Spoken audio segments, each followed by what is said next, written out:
Hello guys, welcome to my corner. Today, I will have this episode wherein I will discuss current events or articles that I read. And uh, today, I chanced upon an article from the website of Carmody Philippines, wherein the TRB or the Toll Regulatory Board chairman, Abraham Sales, said that his agency is recommending riders driving a 400cc and up motorcycle to be classified on a different category. Well, specifically, they are recommending to LTO that driver's license of big bike riders should be classified in another category. Well, to look this through, let's look at current rule being implemented by LTO or Land Transportation Office. Currently, we have restrictions on our driver's license. We can see that behind our driver's license, and we are familiar with restriction 1, which allows us to ride motorcycles and tricycles of any engine displacement, and period. No mention of displacement or horsepower or anything or any limitations for that matter.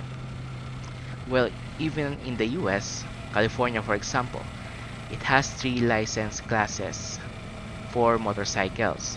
One is M2. M2 allows you to operate any motorized bicycle, moped, or motorized scooter. Another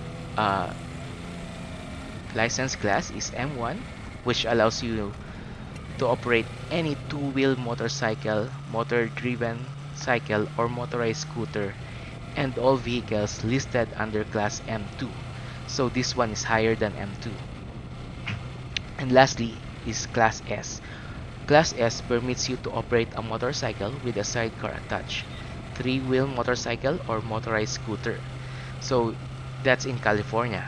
It has three license classes only for motorcycles. And yeah, I believe this article is rooted from the current news nowadays that a bill is being passed to allow sub 400cc motorcycle to pass through expressways. Well, for me, my opinion is this is unnecessary. For me, there is no special skills needed in order for a motorcycle rider to drive a big bike. The knowledge and skills for me are basically transferable from small displacement to a big one. What is needed is just familiarity and time to get used to, just like yours truly. I really took my time to learn how to drive a big bike, a 650cc Ninja for that matter.